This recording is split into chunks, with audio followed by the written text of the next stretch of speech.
प्रत्येक मनुष्य कहे कि मैं ये सब बंधन तोड़ता हूँ, मैं बंधन से मुक्त होने का यत्न करता हूँ, क्योंकि मनुष्य जन्म की सार्थकता बंधन मुक्त होने में है। मनुष्य का जन्म ही इस कार्य के लिए है। ये सब बंधन मन के कारण होते हैं। अतः कहा है कि मन का ये घोषला है कि वो ज्ञात मनुष्य देखे और मन द्वारा उत्पन्न हुए ये सब बंधन हैं।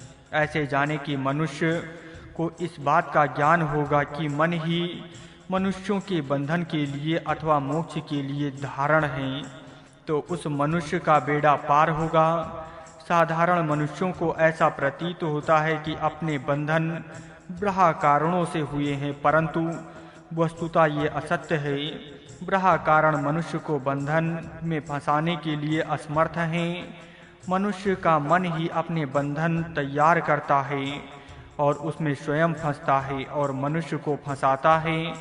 इसलिए बंधन से मुक्त होने वाले मनुष्य को उचित है कि वो अपने मन को ज्ञान से शुद्ध करे और उस शुद्ध मन से वो अपने सब पास को काट देवे।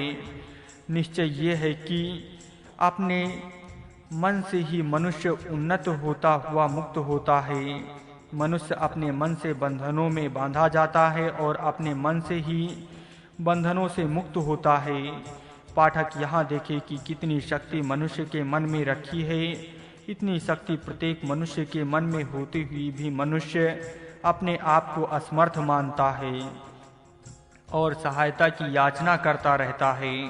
परंतु यदि ये स्वयं अपनी शक्ति से बंधन में पड़ा है तो वो अपनी ही शक्ति से बंधनों को तोड़कर मुक्त हो सकता है, अर्थात मुक्त होने की शक्ति इसी के अंदर है। अतः कहा है कि स्वयं मैं अपने पासों को शिथिल करता हूँ, तुम्हारे पासों को दूसरा कोई शिथिल कर नहीं सकता। यदि तुम अपने बंधनों को तोड़ना चाहते हो तो तुम्हारी तोड़ हो सकते हैं। यदि बंधन में ही पड़ना चाहते हो तो भी वैसा ही हो सकता है जो तुम्हारे मन में होगा, वही यहाँ हो सकता है। तुम ही अपने उद्धारक और तुम ही अपने घातक हो, दूसरा तुम्हें कष्ट देता है। यही बड़ा भारी भ्रम है। ये बात जैसी वैयक्तिक मुक्ति से सत्य है, वैसे ही सामाजिक और राष्ट्रीय मुक्ति में भी सत्य है। अतः सब स्त्री पुरुषों को उचित है कि वह अपने बंधन शिथिल करने में स्वयं यत्न करें और प्रयत्न करके स्वयं मुक्त हों। यदि प्रयत्न किया जाए तो ये सिद्ध हो सकता है। चोरी का अन्न न खाओ। इस योग्यता को प्राप्त करने की इच्छा है तो नियम करना चाहिए कि मैं चोरी का अन्न नहीं खाता हूँ। अब पाठकों को विचार करना चाहिए कि हम जो अन्न खाते हैं वो अन्न चोरी का है या नहीं।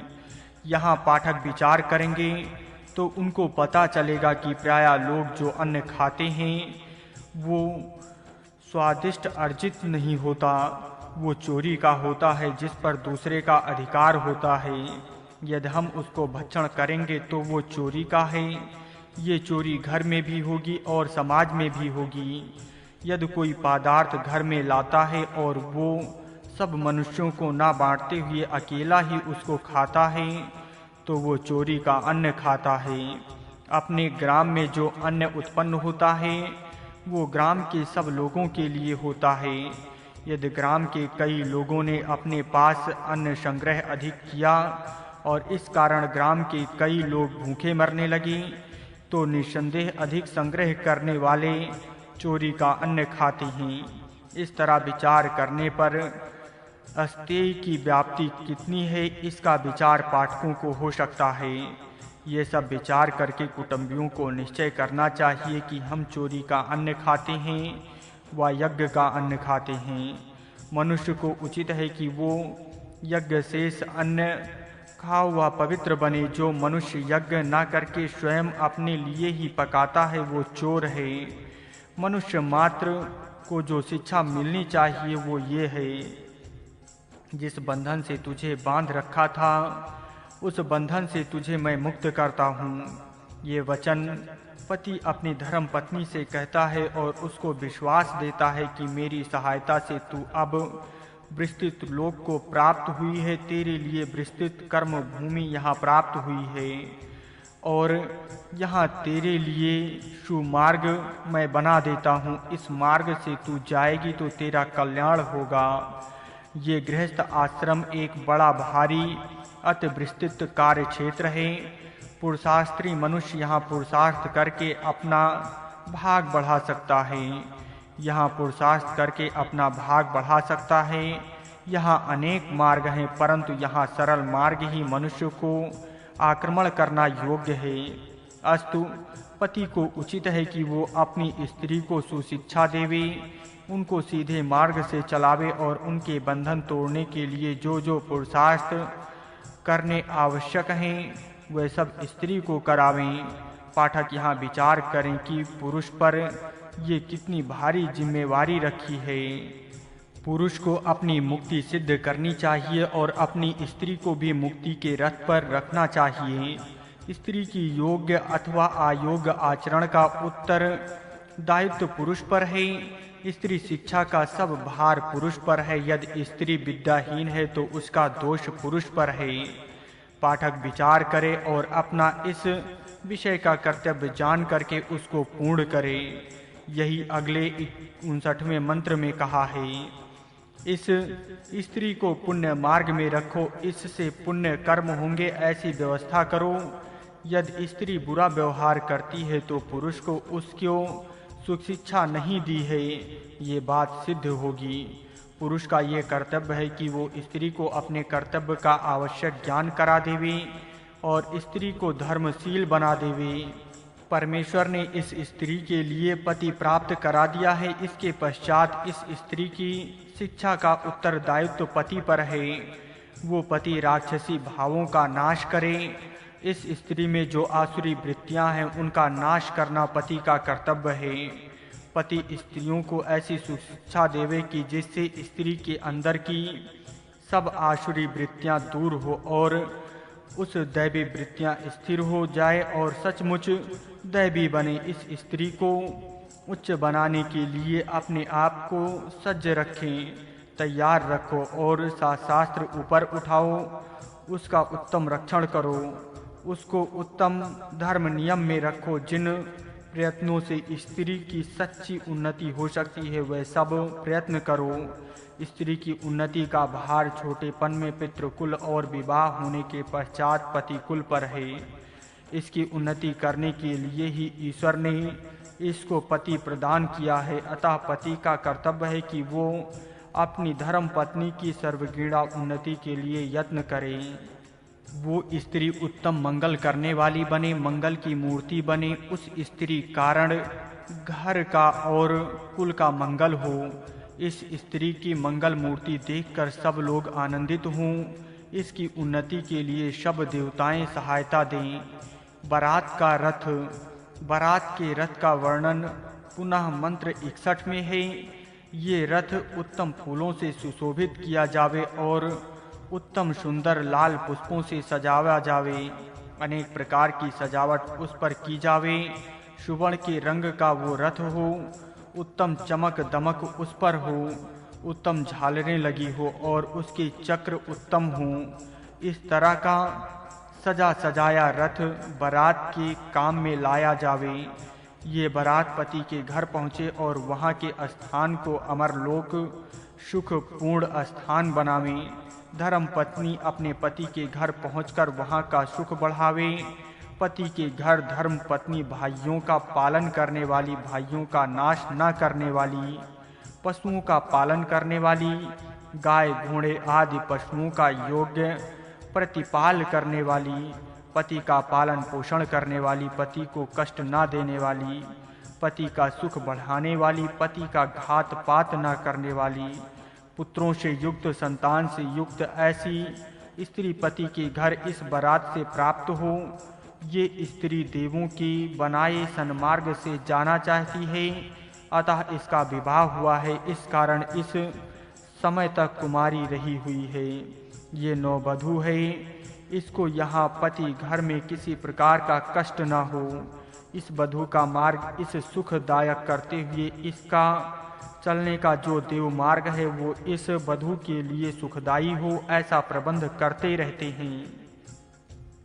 इस स्त्री के लिए गृह प्रवेश के समय पति के घर का द्वार हम सुखमय बनाते हैं। इस स्त्री को पति गृह में उत्तम सुख प्राप्त हो और वो अपनी उन्नति यथा योग रीति से प्राप्त करे। निर्विघ्नता से ये देवी उत्कर्ष प्राप्त हो। इस स्त्री को आगे पीछे बीच में और सब ओर से ज्ञान प्राप्त हो। ज्ञान से ही सबकी उन्नति होती है। यहाँ ब्रहा शब्द के अर्थ ईश्वर मंत्र, वेद ज्ञान, यज्ञ शक्ति, तप, धर्म, पवित्रता, ब्रह्मचर्य, शब्द, धन ऐसे होते हैं। स्त्री पति घर में जहाँ जावे वहाँ ये पदार्थ उपस्थित हों। इनसे विमुक्ता कभी न होने पावे। ये धर्म पत्नी व्याधि रहित दिव्य नगरी को अर्थात पति के स्थान को प्राप्त होकर पति गृह में रोग रहित रहकर निरोगता के साथ अपना सब व्यवहार करके शुभ में मंगलमयी गृह देवता होकर पति के स्थान में विराजती रहे। ये स्त्री पति के घर की शोभा बढ़ावे, सुख की वृद्धि करे और वहाँ की मंगल का हेतु बने। यहाँ तक प्रथम सूतक के मंत्रों का विचार किया। अब हम द्वितीय सूतक का विचार करते हैं। द्वितीय सूतक का विचार। द्वितीय सूतक में भी विवाह का ही विचार है। पहले 4 मंत्रों में कुमारिका के 4 पति होने का उल्लेख है। इस विषय में इस तरह स्पष्ट कहा है। कुमारिका का पहले पति सोम, दूसरा पति गंधर्व, तीसरा अग्नि और चौथा मनुष्य योनि में उत्पन्न है। यहाँ 4 पति कौमार्य में होने का उल्लेख है। ऋग्वेद में ये मंत्र इस प्रकार है। इस मंत्र का अर्थ वैसा ही है जैसा ऊपर दिया है। इस कन्या को सोम ने पहले प्राप्त की, तीसरा पति अग्नि है और चतुर्थ मानव है। इस मंत्र में चतुर्थ पति को मनुष्य उपज कहा है। इस बात से ही पूर्व के पति मनुष्य योनि के नहीं हैं, इसकी सिद्धि होती है। अतः यद्यपि इस मंत्र में 4 पतियों का उल्लेख है, तथापि ये मंत्र नियोग अथवा बहुपति तत्व की सिद्धता करता है, ऐसा मानना असंभव है। क्योंकि इसकी सिद्धता होने के लिए तीनों पति भी मनुष्य जा होने चाहिए। ये स्पष्ट मंत्र में कहा है कि पहले 3 पति मनुष्यज नहीं है, केवल चतुर्थ पति ही मनुष्यज है। इस कारण इससे नियोग तथा पुनर्विवाह सिद्ध होना असंभव है। चतुर्थ मंत्र में स्पष्ट कहा है कि सामने इस कन्या को गंधर्व के पास दी। गंधर्व अग्नि के सुपुर्द और अग्नि ने मानवी पति के हाथ में दे दी। इसलिए पहले तीनों पति दैवी शक्ति के केंद्र हैं। ये सिद्ध है। माता पिता के घर रहती हुई कन्या बाल्य अवस्था में इन देवताओं के अधीन रहती है कि वहाँ इनका प्रभाव उस पर रहता है। जब विवाह होम होता है तब वो हवना अग्नि इस कन्या का मानवी पति के हाथ में देता है। कई उन्मत्त लेखक इस मंत्र पर ऐसी विचित्र कल्पना कर बैठे हैं और उल्लेख भी लिख चुके हैं कि पूर्व काल में कन्या का विवाह होने के पूर्व उसको सोम, गंधर्व और अग्नि संज्ञक जातियों के पुरुषों के पास रखा जाता था और तत्पश्चात वो कन्या उनकी अनुमति से मानव को प्राप्त होती थी। सचमुच ये कल्पना विचित्र और हास्यास्पद है। इसमें तो व्यभिचार ही धर्म हुआ है, परंतु हमने जहाँ तक देखा है वहाँ तक हमें सोम और अग्नि नाम की कोई जाति थी, इस विषय में प्रमाण उपलब्ध नहीं हुआ। गंधर्व थी, परंतु यहाँ एक से काम ना चलेगा, अतः हमें ये कल्पना तिरस्कार राही प्रतीत होता है। इसके अतिरिक्त संपूर्ण वैदिक वाभंग में स्त्री को इतना स्वातंब नहीं दिया जिससे वो पति के अधीन रहेगी। इस प्रकार अन्य पुरुषों के साथ जाकर रहने के लिए उसको समय ही नहीं है। वेद में किसी भी अन्य स्थान में इस तरह विद्या के पूर्व 3 पति होने का निर्देश भी नहीं है। अतः ये भयानक कल्पना असत्य है। जो इसको करते हैं उनके मस्तिष्क में कुछ विकार हुआ है, ऐसे ही हमें प्रतीत होता है। क्योंकि मंत्र में स्पष्ट है कि मनुष्य पति के पूर्व ये 3 पति अमानुष हैं अर्थात देवता हैं। देवताओं का स्वामी तत्व किसी भी प्रकार दोषमय नहीं हो सकता। जैसा कोई भी भक्त अपने उपहास देव को अन्न समर्पण करके पश्चात वो अन्न स्वयं भक्षण करता है, उसमें उच्छिष्ट भक्षण का दोष भी नहीं होता, क्योंकि वो अन्न समर्पण एक भावना की बात है। इसी तरह माता पिता कन्या के बालकपन में समझें कि अपनी कन्या इस समय सोम देवता के प्रभाव में है, पश्चात वो गंधर्व देवता के प्रभाव में है, तदनंतर वो अग्नि देवता के प्रभाव में है, तत्पश्चात वो मानवी पति के अधीन होगी। कुमारी का जीवन इस प्रकार देवतामय होना चाहिए। देवताओं के समीप होने का अर्थ पवित्रता चरण अवश्यमेव होने का है। यदि कोई मनुष्य राजा के समय किंचित काल रहेगा तो वो उस समय अधिक पवित्र रहेगा। इसी तरह जब वो कन्या इन देवों के पास रहेगी तो इनकी पवित्रता अधिक होने में कोई संदेह नहीं है। देवताएं सर्वज्ञ होती हैं, अतः हमारा पार उनसे छिप जाना असंभव है। इस सब कथन का तात्पर्य ये है कि ये 3 दैवी पति केवल मनोभावना के वृद्ध पदार्थ हैं। चतुर्थ मानवी पति ही सच्चा पति है, अर्थात इस मंत्र पर जो अनेक पति की कल्पना की जाती है वो निराधार है। विवाह का समय। अगले 2 मंत्रों में विवाह के समय वधू और वर की आयु कितनी होनी चाहिए, अर्थात कितनी आयु में विवाह हो, इसका निर्णय हो सकता है। उत्तम अति अगाई है, इससे विद्या के संस्कार बुद्धि पर होने की बात सिद्ध होती है। उत्तम विद्या प्राप्ति होने पर विवाह का विचार करना चाहिए। बुद्धि सुसंस्कृत होने पर विदाई हो। हृदय में काम ने अपना स्थान अजमाया है, इतनी प्राण अवस्था प्राप्त हुई है, तब विवाह करना चाहिए। हृदय में काम का बीज उत्पन्न होना चाहिए, अन्न और धन से युक्त होना चाहिए। तत्पश्चात विवाह हो। विद्या प्राप्त होने के पश्चात धन प्राप्त कर प्रौढ़ाह आयु में विवाह का विचार करना चाहिए। साथ साथ रहने की इच्छा करने वाले उत्तम पालक संरक्षक जब होंगे तब विवाह का विचार करें। आर्य अर्थात श्रेष्ठ मन वाले वधूवर हों। तत्व विवाह का समय होगा। पाठक इन शब्दों को अच्छी प्रकार मनन करें और विवाह का समय जानें। विवाह के समय स्त्री भी आनंद प्रसन्न आनंदित चित्त वाली, शिवेन मनसा शुभ मन वाली, कल्याण पूर्ण विचार युक्त हो, सब प्रकार की वीरता के भाव जिसमें है, उत्तम वक्तृत्व जिसमें है, इस तरह की शोभा धारण करे और दुष्ट बुद्धि का नाश करे। इस तरह की योग्यता के विषय में निर्देश होंगे मिलते हैं। अर्थात विवाह के समय स्त्री और पुरुष विद्या धन बल सुविचार आदि गुणों से युक्त होना चाहिए। कुटुंब का सब भार सिर पर लेने की शक्ति उनमें चाहिए। इन निर्देश का विचार करने पर पता चलता है कि वधू पौण आयु में हो, विवाह करे, अर्थात बालकपने में विवाह न हो। वैवाहिक मंत्रों का अर्थ और मंत्रोक्त प्रतिज्ञा का भाव समझने योग्य बुद्धि वाले वधूवर हों। वैदिक मंत्रों में माता पिता का अधिकार कुमार कुमारिकाओं पर पूर्ण हो तथा कन्यादान भी वेद में कहा है।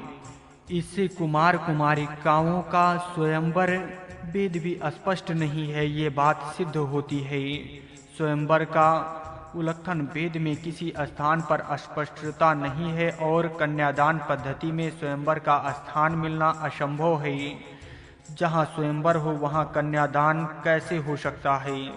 कन्यादान की प्रथा वैदिक होने के कारण माता पिता का अधिकार कुमार कुमारी पर है और इस कारण माता पिता की अनुमति से ही वैदिक विवाह हो सकता है।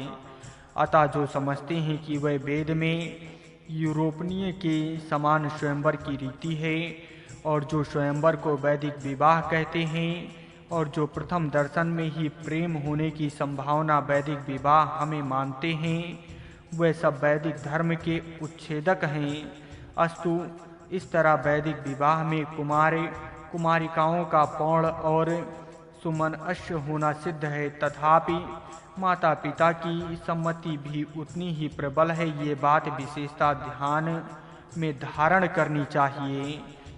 आगे मंत्र 7 से 9 तक नवविवाहित वधूवरों को अभीष्ट तनपूर्वक आशीर्वाद है। राक्षस दुष्ट दुराचारियों से वधू की रक्षा होने की प्रार्थना 7वें मंत्र में है। सब मार्ग वधू के लिए सुरक्षित होने का आशीर्वाद 8वें मंत्र में है और 9वें मंत्र में वधूवरों को गंधर्व अप्सराएं देवी आदि सुखदायक हों और इन वधूवरों की कोई हिंसा न करे, ये इच्छा है। यज्ञ से यक्ष्म नाश। 10वें मंत्र में यज्ञ के यक्ष्म रोग का नाश होने का संदेश बड़ी काव्यमयी वाणी से दिया है। उसका विचार किंचित विशेष विचार के साथ करना उचित है। जो यक्ष रोग मनुष्यों के साथ साथ चलते हैं, वधू तेजस्वी बारात के रथ के साथ आगाए हों, तो उन यक्ष रोगों को यज्ञ के देव दूर ले जावें, अर्थात वधू या वर के साथ आने न दें। यज्ञ के देव अग्नि वनस्पत आदि हैं जिनसे यज्ञ होता है और यज्ञ में जिनका नाम निर्देश हुआ करता है, वह सब देव मनुष्यों के साथ आए हुए यक्ष्म रोगों को दूर करें। इस मंत्र के मनन से ये बात सिद्ध होती है कि जहाँ मनुष्यों की भीड़ होती है, वहाँ रोगी मानवों के साथ यक्ष्म आदि रोग के बीज आना संभव है।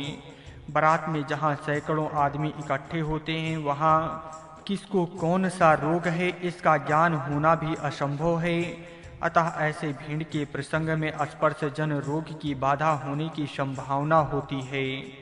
इसलिए ऐसे प्रसंग में बृहत हवन करके ऐसे यक्ष्मों को शमन करना योग्य है। जहाँ जहाँ बारात जैसे बहुत मनुष्यों के समाज जमा होते हैं, वहाँ वहाँ यही नियम व्यवधान में रखना योग्य है। शत्रु दूर हों। 11वें मंत्र में शत्रु को दूर करने का उपदेश है। पूर्व मंत्र में व्याधि रूप शत्रु को दूर करने का उपाय कहा है और इस मंत्र में मानवीय शत्रुओं को दूर करने की सूचना दी है। दुष्ट मार्ग से जाने वाले दुराचारी इस दंपत्ति को न प्राप्त हों। दुराचारी अनेक प्रलोभन बताकर मनुष्य को धोखा देते हैं, ठगते हैं, फंसाते हैं, लूटते हैं और अपना मतलब साधते हैं। अतः ऐसे दुष्टों के संबंध से नवविवाहित वधू वर दूर रहें। इतना ही नहीं परंतु अन्य लोग भी दूर रहें। ये सर्वसामान्य उपदेश है। शत्रु दूर भाग जावें। अनुदार मनुष्य जो इस नवविवाहित स्त्री पुरुषों को फंसाने के इच्छुक हों, वह दूर हों। इनसे ये दंपति सुरक्षित रहें तथा ये स्त्री पुरुष सुखपूर्वक सब कठिन प्रसंगों से मुक्त हो जाएं। 12वां मंत्र में प्रार्थना है कि सबका उत्पत्ति करता सविता देव इस सब विश्व के रूप को इस पति पत्नी के सुखदायक बनावें, अर्थात ये सब विश्व इस दंपत्ति को सुख देवें, इससे दुख न होवे। यहाँ पाठक स्मरण रखें कि जगत के सब पदार्थ सुखदायक भी हो सकते हैं और दुखदायक भी हो सकते हैं। अपने व्यवहार पर सुख या दुखी की प्राप्ति अवलंबित है। अतः वधू वर ऐसे धार्मिक सुनियमों से व्यवहार करें और जिससे उनको सदा सुख होता रहे और दुख कदापि न हो। विवाह में ईश्वर का हाथ। 13वें मंत्र में विधाता ने ये पति का स्थान इस वधू के लिए निर्दिष्ट किया है, ऐसा कहा है। इसका सरल आशय ये है कि जब स्त्री या पुरुष उत्पन्न होता है, तब उसके लिए विवाह की योजना विधाता द्वारा निश्चित होती है।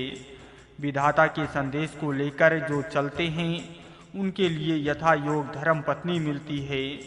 जो स्वयं अपना हट बीच में लाते हैं, वे कष्ट भोगते हैं। जो आचार आजन्म पालते हैं, उनका वो हेतु भी ईश्वरीय कृपा से ही सिद्ध होता है। जो विवाह इच्छुक होता है, उनका उचित है कि वह अपना आचरण धर्मानुकूल रखें, उत्तम सुनियमों का पालन करें और समय की प्रतीक्षा करें। विधाता के नियमानुसार सुयोग वधू के साथ अवश्य संबंध होगा।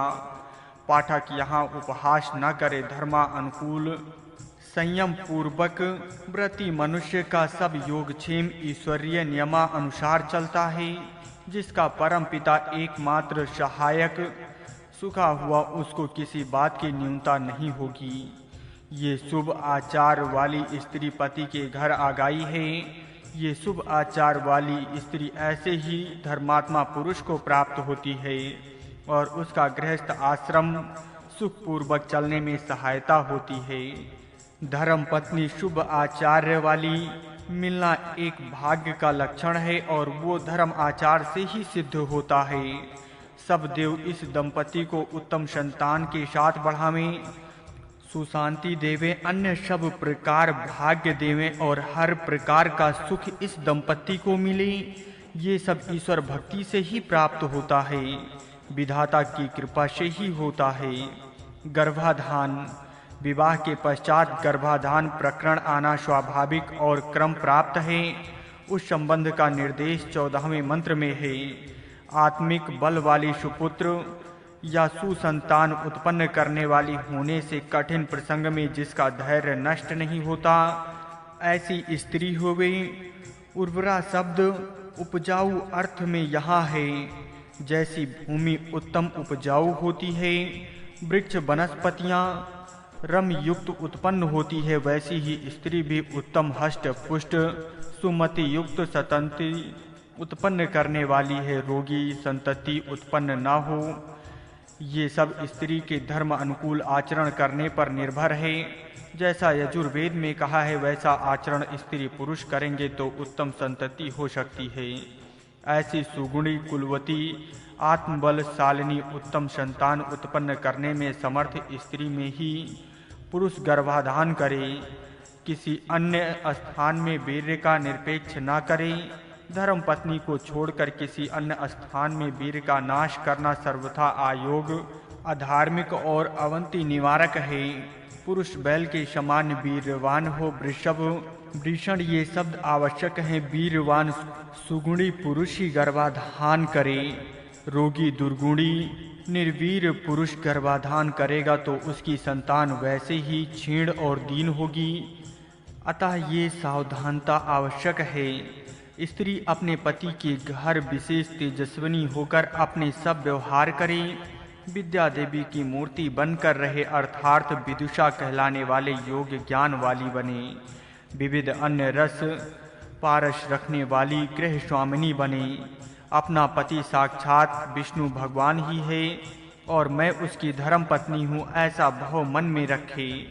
जैसा विष्णु भगवान सब जगत का पालनहार हैं, वैसा मेरा पति अपने परिवार का उत्तम पालक है। ये विचार मन में रखकर पति के विषय में बड़ा आदर का भाव अपने अंतःरमण में रखें और अपने पति की उत्तम मति में अपने आप को रखें, अर्थात उसके विषय में उत्तम विचार मन में धारण करें और उसके मन में अपने विषय में उत्तम विचार रहे, ऐसा अपना आचरण करें।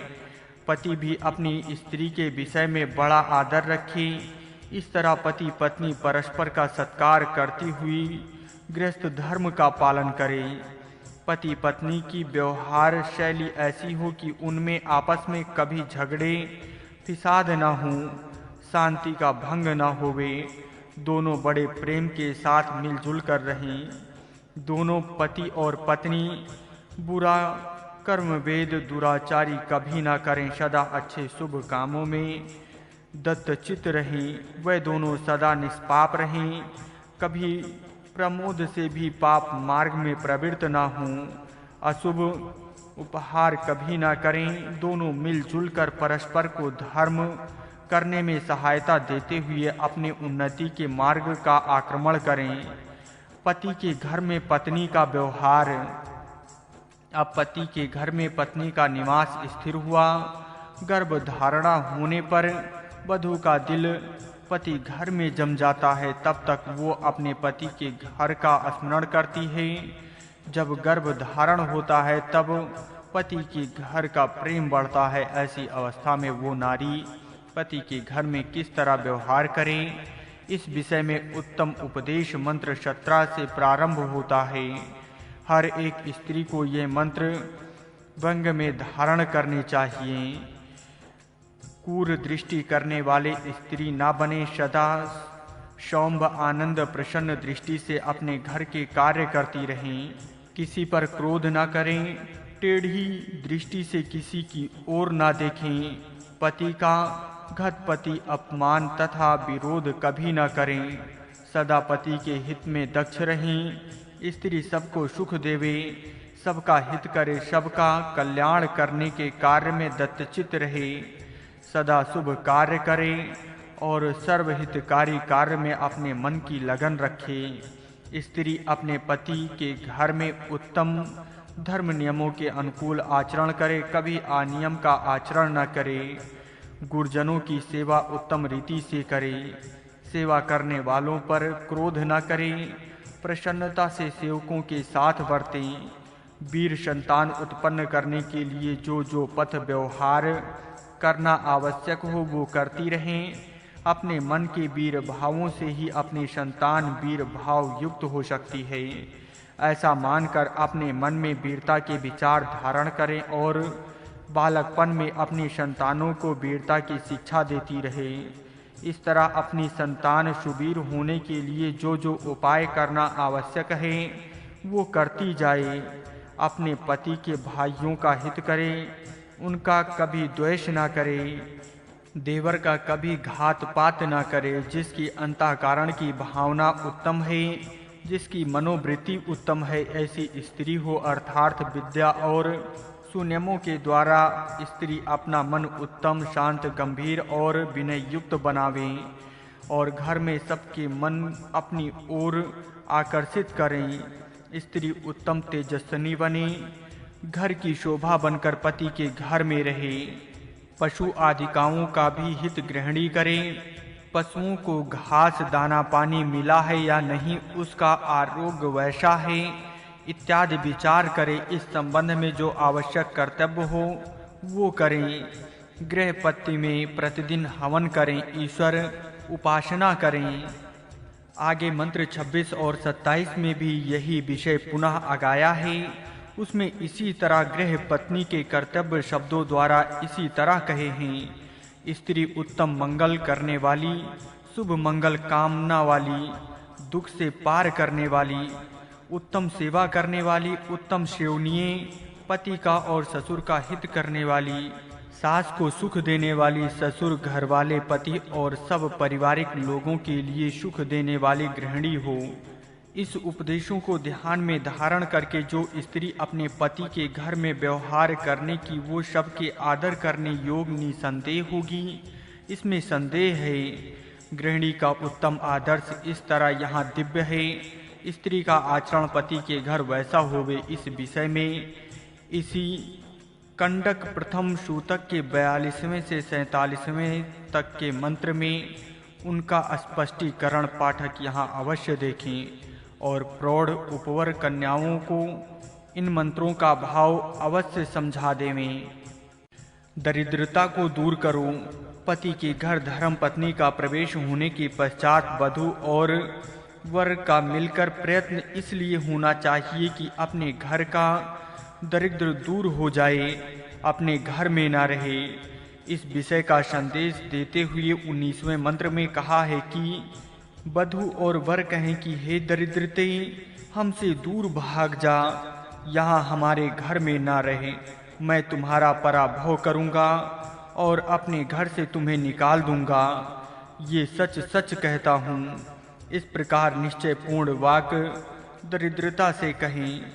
इसका तात्पर्य यह है कि पति और पत्नी अपने घर का दरिद्र दूर करने का निश्चय करें और तदुना अनुसार प्रयत्न करें। बड़ों को नमस्कार। 20वें मंत्र में कहा है कि जब वधू अग्नि की पूजा करे और अपनी ईश्वर उपासना समाप्त करे, तब वो अपने घर के बड़े स्त्री पुरुषों को नमस्कार करे और पश्चात अपने कार्य में लगे। यहाँ एक बड़शवी वैदिक आदर्श दर्शाया है। स्त्री प्रातः काल उठे, शरीर शुद्धि, स्नान के आदि कर्म करे, ईश्वर उपासना, हवन आदि से निवृत्त होकर अपने घर के बड़े लोग अर्थात पति के माता पिता, उसके बड़े भाई तथा अन्यान्य गुरुजन जो भी घर में होंगे उनको यथा योग रीति से नमस्कार करें, उनका आशीर्वाद लेवें और पश्चात अपने कार्य में लगें। ये नियम न केवल नववधू के लिए ही उत्तम है, परंतु ये घर के सब कुमार कुमारिकाओं के लिए भी अत्यंत उत्तम है। हमें बहुत आशा है कि प्रत्येक आर्य के घर में ये प्रणाली शुरू हो और इस तरह गुरुजनों को नमस्कार करना एक प्रतिदिन का आवश्यक कर्म समझा जाए। इस तरह गुरुजनों को सवेरे नमस्कार करना वो एक सुखदायक और संरक्षक कवच है। ये नीति अनेक आपत्तियों से कुमारों और कुमारिकाओं की रक्षा करती है। अतः इस पद्धति का प्रचार आर्य गृहों में होना युक्त है। नववधू ईश्वर उपासना और अग्नि में हवन करने के समय चर्म पर प्रायः कृष्ण जन पर बैठें और अपना उपासना का कार्य करें। कृष्णा जिन पर बैठकर सब रोगी बीज राक्षसों का नाश करता है और कुटुंबियों को निरोग करता है। ये अन्य उपासना का महत्व है। अतः हवन प्रत्येक कुटुंबी में होना चाहिए। इस तरह जो स्त्री करती है उसका उत्तम श्रेष्ठ पुत्र होता है। सुप्रजा निर्माण करने के लिए ईश्वर उपासना की अत्यंत आवश्यकता है। इससे माता पिता और कुटुंबियों के मन सुसंस्कृत संपन्न होते हैं और उसका परिणाम सुप्रजा निर्माण होने में होता है। 25वें मंत्र में भी इसी कारण पुनः प्रतिभूत देवान, देवों को शुभषित करो, ऐसी आज्ञा दी है। ईश्वर उपासना करने के लिए यह आज्ञा प्रेरित करती है। देवताओं को आभूषणों से सुशोभित करो। ये आज्ञा यहाँ है। मातृ देव, पितृ देव, अतिथि देव, पति देव आदि अनेक देव घर में होते हैं। उनको सुभाषित करने के लिए विषय में ये आज्ञा होना संभवनीय है। घर में जो जो देवताएं होंगे उनकी शोभा बढ़ाना गृहस्थियों का परम कर्तव्य है। कई लोग देवताओं की मूर्तियों की सजावट करो ऐसा इस मंत्र में अर्थ मानते हैं और इस मत के लोग कहते हैं कि वेद में इंद्र आदि देवताओं की मूर्तियां वर्णन की है। इस विषय में अनेक प्रमाण ये होते हैं। इस इंद्र को 10 गौवें देकर खरीद लेता है। मैं सैकड़ों और सहस्त्रों गौवें मिलने पर भी, कितना भी मूल्य मिलने पर इस इंद्र को ना बेचूंगा। इन मंत्रों में लोग ये कहते हैं कि इंद्र की मूर्ति खरीदने और बेचने का उल्लेख है। श्री बाबू अवनीश चंद्र दास MA PhD ने अपनी वैदिक कल्चर नामक पुस्तक में पृष्ठ 45 से 148 पर इन मंत्रों का विचार किया है। अंत में उन्होंने इतने मंत्र देकर भी वेद में निसंदेह मूर्ति पूजा है ऐसी अपनी मत नहीं दिया। इसलिए उनके मत से भी वेद में मूर्ति पूजा का होना सिद्ध नहीं हुआ। अतः जिस विषय में इस पक्ष के उत्थापक को ही संदेह है उस विषय का खंडन मंडन हमें यहाँ करने की आवश्यकता आवश्यकता नहीं। हमने ये मत यहाँ इसलिए दिया है कि इन मंत्रों पर पूर्वोक्त बाबू महाशय ये कल्पना करते हैं जो पाठक खोजते ही दृष्टि से अध्ययन करते हों वे इन मंत्रों को अधिक विचार करें। उक्त बाबू महाशय जी का और भी कथन ये है कि मंत्रों में जहाँ इंद्र के रथ में बैठने का उल्लेख है वहाँ इंद्र मूर्ति का रथ पर सवार होना ऐसा अर्थ समझना चाहिए। यदि इस तरह कल्पना करने हो तो प्रायः सभी देवताओं की मूर्तियां वेद में वर्णित है ऐसा ये कह सकते हैं, क्योंकि वेद में अनेक देवताओं के वर्णन में रथ में बैठने का वर्णन है। देवताओं के रथ में बैठने का क्या आध्यात्मिक अर्थ है इसका चर्चा हमने वैदिक अग्नि विद्या नामक पुस्तक में अग्नि देवता के विषय में की है। इसी प्रकार इंद्रो अवतार स्वतंत्रता एक पुस्तक लिखकर उसमें इंद्र देवता के रथ पर बैठने का आशय क्या है इसका विचार करेंगे। वो विचार यहाँ संक्षेप में कहने से कुछ भी प्रयोजन सिद्ध नहीं होगा, इसलिए वो विषय हम यहाँ नहीं लेते। हमारे विचार से यहाँ ये देवान प्रतिभूषित का अर्थ अपने परिवार में जो गुरुजन हैं उनको शुभीषित करो ऐसा है। आगे खोज होकर जो बात सिद्ध होगी वो प्रकाशित करेंगे। उक्त प्रकार की सुमंगल वधू को सज्जन स्त्री पुरुष देखें और आशीर्वाद दें, उनका भला चाहे और उसकी सहायता करें। ये भाव 28वें मंत्र का है। जो दुष्ट हृदय वाली स्त्रियां तरुण युवतियों को धोखा देती रहती हैं और उनका कुमार्ग में प्रवृत्त करती हैं, ऐसी दुष्ट युवतियों इस नवविवाहित वर वधू के समीप न आवें, अर्थात ऐसी दुष्ट स्त्रियां और दुष्ट पुरुषों के प्रभाव से ये नवविवाहित स्त्री पुरुष बचे रहें। गुप्त बात, इसके पश्चात मंत्र 3 से मंत्र 40 तक स्त्री पुरुष संबंध का अर्थात गर्भाधान प्रसंग का वर्णन है। इसमें उत्तम मनन करने योग्य अनेक निर्देश हैं तथा ये विषय केवल गृहस्थियों के ही उपयोगी हैं और ब्रह्मचारी इसको पढ़ नहीं सकते, अतः ये गुहा विषय है। इस कारण इसका विवरण हम यहाँ नहीं करते। जो पाठक इसको जानना चाहें वह मंत्र के अर्थ से विचार करके जानें। वधू का वस्त्र, वधू के विवाह के समय ज्ञानी ब्राह्मण को वस्त्र का दान करने का आदेश मंत्र 41 और 42 में है। ये मंत्र देना अत्यंत आवश्यक है क्योंकि ये ब्राह्मण का भाग है। ये दान देवों द्वारा दिया था। मनुष्य के साथ ये प्रथा है या मनु के साथ ये वस्त्र आया है। ये ब्राह्मणों को देने योग्य दान है। ये जो ज्ञानी ब्राह्मण को इस वस्त्र का दान करता है उसका लाभ होता है। इस तरह वस्त्र दान की महिमा इन मंत्रों में वर्णन की है। ब्राह्मणों को इस तरह वस्त्र दान किए जाएं, ये इसका तात्पर्य है। विद्वान ब्राह्मणों को ऐसे दान देकर उनका योगक्षेम चलाना चाहिए। ये उपदेश यहाँ इन मंत्रों से मिलता है। ये गृहस्थियों पर एक प्रकार का धार्मिक भार है। इस प्रकार के दान गृहस्थी देते रहेंगे तो उस दान से बड़े बड़े गुरु कुल चल सकते हैं और विद्या का प्रसार भी बड़ा हो सकता है। गृहस्थियों के घर, 43वें मंत्र में गृहस्थियों के घर कैसे हों इस विषय के आदेश मिल सकते हैं। स्त्री पुरुष उत्तम घर में रहें। घर अंदर बाहर से उत्तम सुव्यवस्थित हो, जैसा वैसा न हो।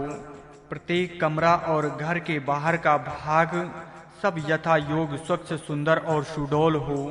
स्त्री पुरुष का शयन करने का कमरा अत्यंत सुखदायक हो। गर्मी के दिनों में वो शांत रहे और शीत के दिनों में वही सुखदायक बने। वृष्टि से कोई वेष्ट उसमें रहने वालों को ना हो। ऐसे सुखदायी कमरे में गृहस्थी स्त्री पुरुष सोया करें। इस कमरे का स्वास्थ्य उत्तम होने से जो स्त्री पुरुष उसमें सोएंगे उनको उत्तम निद्रा आवेगी और वह ब्रह्म मुहूर्त में अपने शयन मंदिर से उठ सकते हैं और अपने धर्म कर्म को प्रारंभ कर सकते हैं। वह स्त्री पुरुष अपने सुंदर मंदिर में रहें और हास्य विनोद करते हुए अपना वैदिक व्यवहार करें। कभी किसी पर क्रोध द्वेष आदि विकारयुक्त आचरण न करें। आनंद के साथ रहें। महत्व के ज्ञान के साथ आनंद प्रसन्न रहें। उन स्त्री पुरुषों के पारस्परिक व्यवहार से ऐसा प्रतीत हो जावे कि वे बड़े आनंद से अपना व्यवहार कर रहे हैं। उनके मुखार बिंदु से उनका आनंद व्यक्त हो। उत्तम गौओं का पालन करने वाले ये गृहस्थी हों। घर में दूध देने वाली उत्तम उत्तम गौएं हों।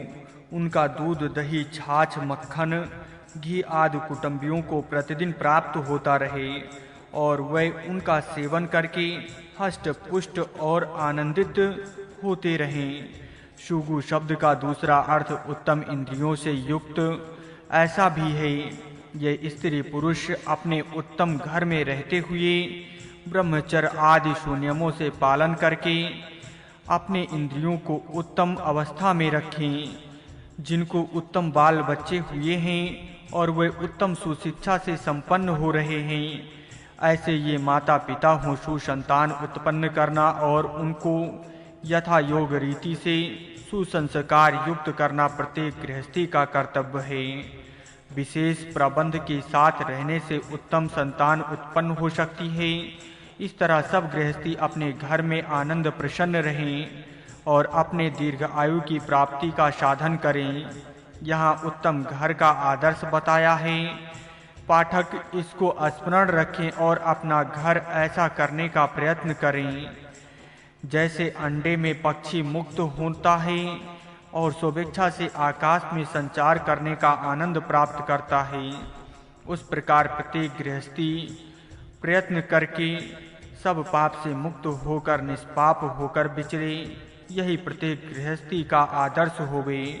मैं निष्पाप बनूंगा ऐसा निश्चय प्रत्येक गृहस्थी को करें और उस सिद्धि के लिए अपने प्रयत्नों की पराकाष्ठा करें। प्रतिदिन नया अर्थात धोया हुआ स्वच्छ वस्त्र परिधान करें और उत्तम शोभायमान वस्त्रों से अपने आप को सुशोभित करें। अपने शरीर की सजावट करें। शरीर की सुंदरता बढ़ाने के यत्न में दत्तचित्त रहें। इस विषय में उदास न रहें।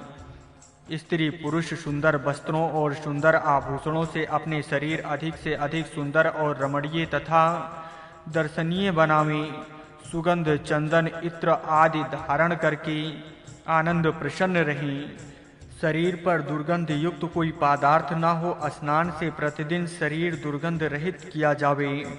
प्रतिदिन धोए वस्त्र परिधान किए जाएं तथा चंदन लेपन आदि द्वारा सुगंध का धारण किया जावे। इस प्रकार सुंदर बनकर स्त्री पुरुष अपने घर से प्रकाशमान उषा काल से ही अपने घर से बाहर निकल पड़ें। प्रातःकाल स्नान उपासना आदि से निवृत्त होकर इस शुभ समय में कुछ भ्रमण करें। उषा काल में कोई स्त्री या पुरुष बिस्तरे पर न सोता रहे। इस प्रकार आलसी गृहस्थी कोई न रहे। सदा उगत भी प्रयत्नशील और सुसंस्कार संपन्न ऐसे गृहस्थी प्रशंसनीय रीति से अपने शुभ कर्म में दत्तचित्त रहें। प्रत्येक गृहस्थी की इच्छा हो कि हम सब पाप से मुक्त हों। गृहस्थियों को सदा अपने आचार शुद्धता के ही विचार करने चाहिए, क्योंकि गृहस्थ आश्रम में सदा धन की आवश्यकता होता है और उस कारण मनुष्य बुरे व्यवहार में फंस जाने की संभावना अधिक होती है। अतः पाप से बचने का विचार गृहस्थ धर्मवासियों के मन में सदा रहना उचित है। यदि ये विचार उनके मन में रहा तो कठिन प्रसंग में दक्षता रह कर अपने आप बचाव कर सकते हैं। यद्यपि वह पृथ्वी की ये दो लोग कैसे नियम से अपना काम कर रहे हैं, ये सब गृहस्थी देखें। सूर्य चंद्र पृथ्वी तारागण आदि सब अपनी कक्षा में भ्रमण कर रहे हैं। कभी दूसरे के कार्य क्षेत्र में नहीं जाते। वे भी आलस्य नहीं करते और वे भी अपना कर्म छोड़ते भी नहीं। सब ऋतु और सब काल रथ योग रीति से हो रहे हैं। कोई शिथिलता नहीं करते। ये सृष्टि चक्र देखकर गृहस्थी लोग अपने मन में निश्चय करें कि हम भी वैसा ही आचरण करेंगे और इस सृष्टि से रहने योग्य बनेंगे। महान नियमों का पालन करने से ही मनुष्य सुयोग बन सकता है।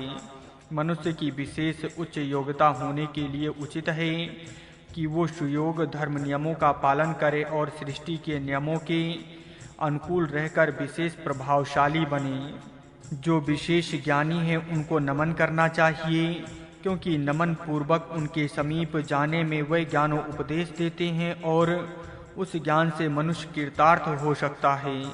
इसलिए गृहस्थों को उचित है कि वे ज्ञानी गुरुजनों को नमस्कार करने से पीछे ना हटें। ईश्वर के अद्भुत कार्य का वर्णन 47वें मंत्र में है। ईश्वर बिना चिपकाए और बिना सुराह किए संधियों को जोड़ देता है। अपने शरीर में सब हड्डियां कैसी एक साथ जोड़ रखी हैं। वहाँ कोई सुराख नहीं है, न किसी स्थान पर चिपकाने का कारण पड़ा है। ये अद्भुत रचना कौशल परमेश्वर का है। पाठक अपने शरीर में तथा जगत में इसका अनुभव करें और परमेश्वर की अद्भुत शक्ति को पहचानें। यही हमारे टूटे हुए को पुनः ठीक करने वाला है। अतः इसको नमन करके इसकी शक्ति का अपने अनुकूल करने का यत्न करना चाहिए। उपासना से ही ये सब साध्य हो सकता है। मंत्र 48 में कहा है कि अंधकार हम सबसे दूर रहे। अंधकार सात्विक, राजस और तामस होने से अनेक प्रकार का है। आत्मिक, बौद्धिक, मानसिक और इंद्रिय विषयक अंधकार परस्पर भिन्न है। ये सब अंधकार हम सबसे दूर हों। हमसे किसी के पास यह अंधकार या विषय का अज्ञान न रहे, क्योंकि ये सब प्रकार के दोष और सब प्रकार की अधोगतियाँ अज्ञानिक कारण होती हैं, और अज्ञान दूर होने तक उनके दोषों से बचना असंभव है। अतः सब प्रकार के अज्ञान को दूर करने का प्रयत्न करना प्रत्येक का कर्तव्य है। इसी तरह जो घटपात के विचर हैं, जो अनेक प्रकार के बंधन हैं, जो दरिद्रताएं और असमृद्धियां हैं, उन सब को दूर करना चाहिए। गृहस्थियों के कर्तव्य इस 49वें मंत्र में इस प्रकार कहे हैं।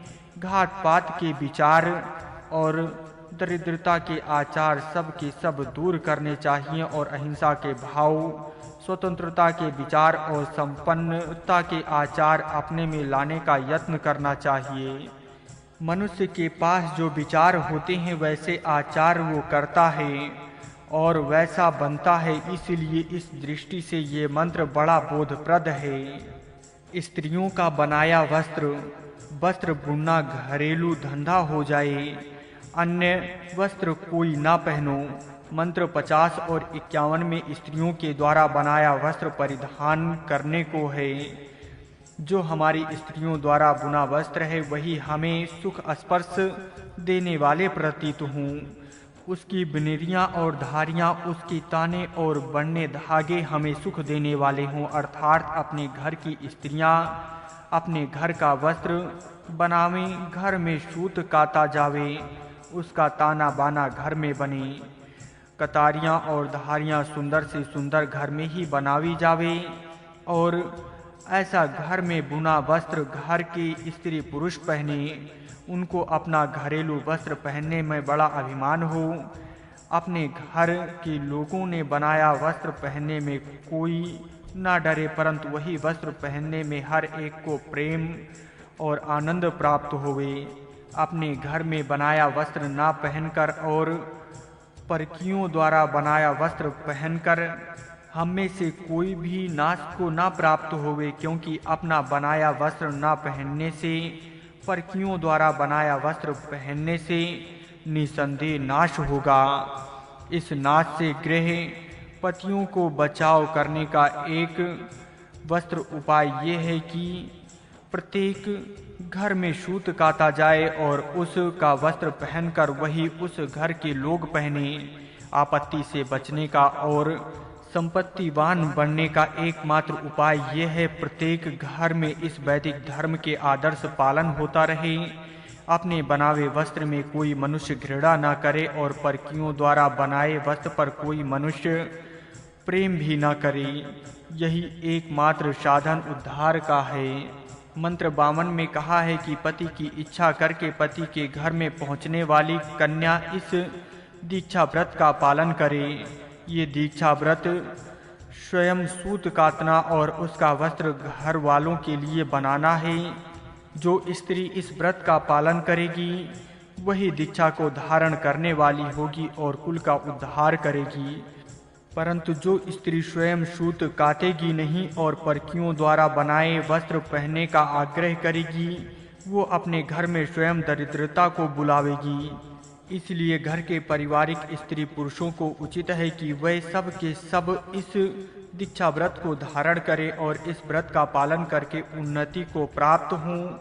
वेद का ये आदेश सब गृहस्थियों को है जो इसका पालन करेंगे और अभ्युदय प्राप्त करेंगे, और जो इससे विमुख होंगे वह अन्य सफल जीवन में गिर जाएंगे। गौओं का यश। मंत्र 53 से 58 तक गौओं के यश का वर्णन है। सब गृहस्थियों को उचित है कि ये अपने घर में गौओं का पालन करें और उनका ही दूध, दही, मक्खन, घी आदि का सेवन करें। गौओं का तेज, फुर्ती, ऐश्वर्य, यश, दूध, अनन्नास है। गौओं के दूध से इनकी प्राप्ति मनुष्य को होती है। इसके अतिरिक्त शुद्ध गौ का मूत्र, गोपथ दूध भी औषधि गुणों से युक्त है। इन सब पदार्थों द्वारा गौ मनुष्यों को सुख देती है। यह सब लाभ गौ की पालन घर में करने के बिना नहीं हो सकते। अतः गृहस्थियों को अपने घर में गौओं की पालना करके वर्चस्वी, तेजस्वी, भगवान और यशस्वी होना चाहिए। आगे मंत्र 49 से 62 तक के मंत्रों में पाप से बचने का उपदेश किया है। जो अपने बाल बढ़ाते हैं, पाप करते हैं, रोते हैं, नाचते हैं, कूदते हैं, स्त्रियां बालों को खोलकर घर में रोती पीटती हैं, आक्रोश करती हैं। घर की स्त्रियां घर में जिस कारण आक्रोश करती हैं, नाना प्रकार के पातक करती हैं, ये सब के सब पापकारी लोग हैं और वे समाज से दूर होने योग्य हैं। जो पापकारी भाव हैं वे मन से दूर हों और जो पापकारी मानव हैं वे समाज से दूर रहें।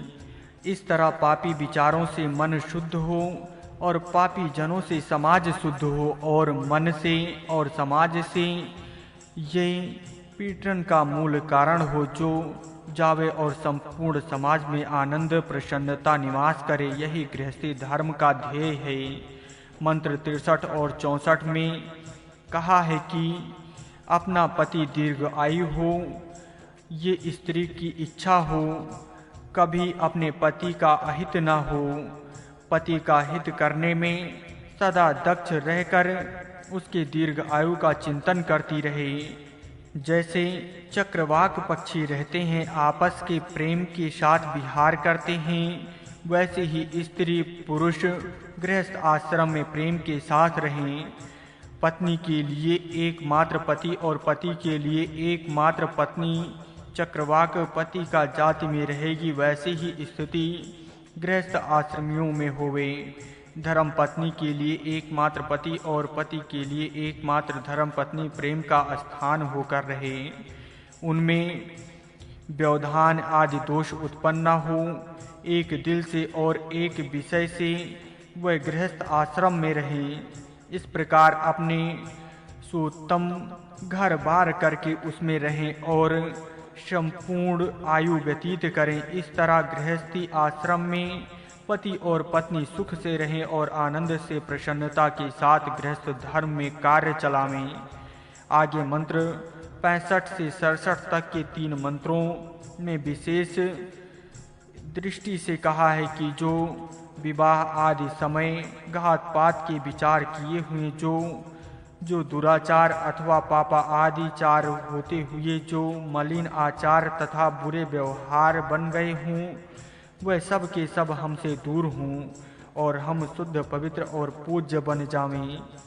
हमें दीर्घ आयु प्राप्त हो। साधारणता ये नियम है कि बड़े उत्सव में, विवाह जैसे मंगल कार्यों में जहाँ अनेकानेक बुरे भले मनुष्यों का संबंध आता है, वहाँ किसी न किसी रीति से कुछ न कुछ हानि आचार हुआ करते हैं, कुछ दोष होते रहते हैं। ऐसे दोष बड़ा समाज इकट्ठा होने के कारण बनते हैं। ऐसा मानकर उनमें अपने आप को बचाने का उद्योग करना चाहिए और शुद्ध, पवित्र और यज्ञ के लिए योग बनने का यत्न प्रत्येक गृहस्थी को करना चाहिए।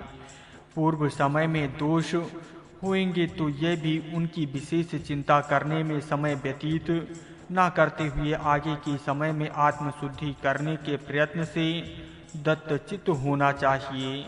इस तरह शुद्ध और पवित्र बनकर गृहस्थियों को आदर्श जीवन व्यतीत करना चाहिए। बालों की पवित्रता, स्त्रियों के केशों की स्वच्छता और पवित्रता करने का उपदेश मंत्र 68 और 69 में किया है। कंगवा इस स्त्री के केशों के मल को दूर करे। ये प्रतिदिन का कार्य है। स्त्री को उचित है कि वो अपने बाल खोलकर उत्तम स्वच्छ तेल लगावे और कंगवे से सब बाल स्वच्छ करे और फिर केशों का प्रसाधन यथेष्ट रीति से करे।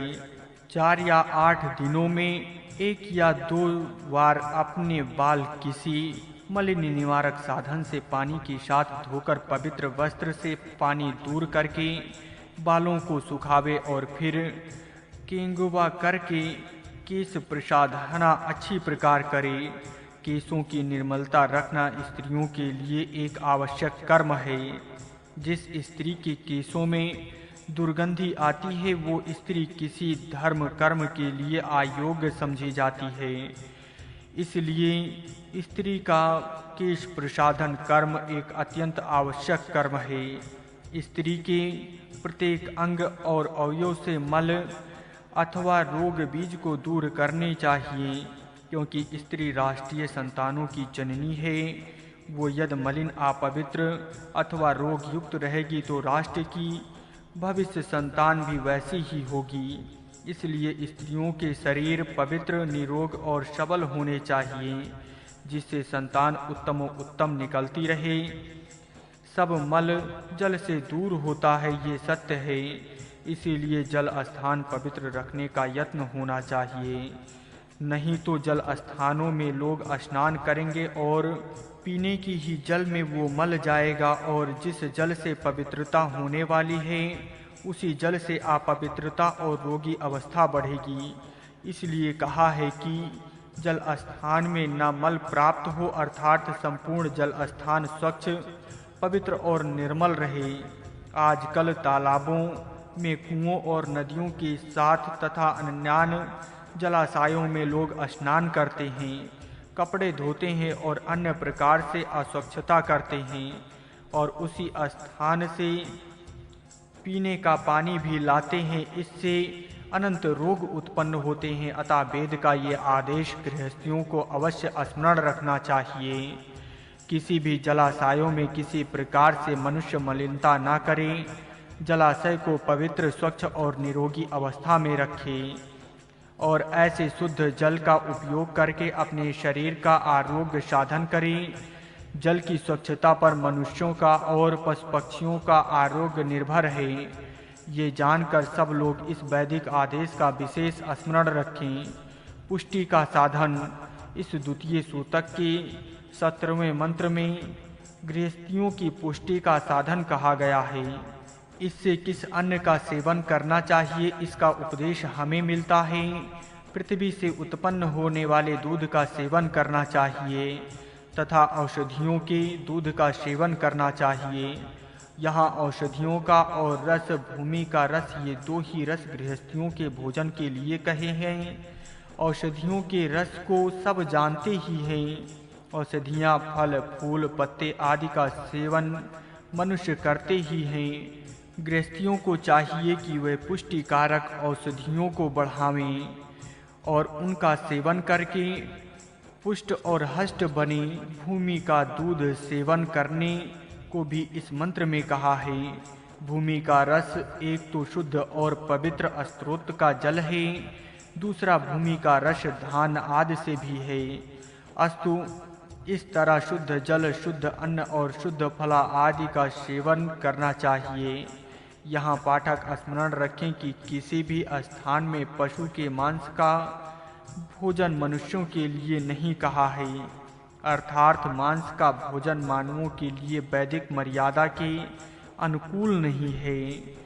हमने जहाँ जहाँ भोजन का विषय वेद में देखा है, वहाँ वहाँ किसी भी स्थान पर हमने मांस का नाम तक नहीं देखा है, परंतु यहाँ धान्य, औषधि, वनस्पति, फल मूल आदि का ही उल्लेख देखा है।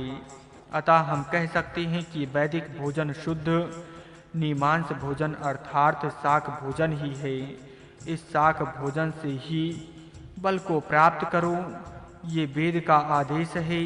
आगे 71वें मंत्र में स्त्री और पुरुष किस तरह व्यवहार करें इस विषय का उत्तम उपदेश है। ये कोष्ठक रूप में देखिए। यहाँ स्त्री और पुरुष आपस में एक मत से रहें, ये उत्तम उपदेश है।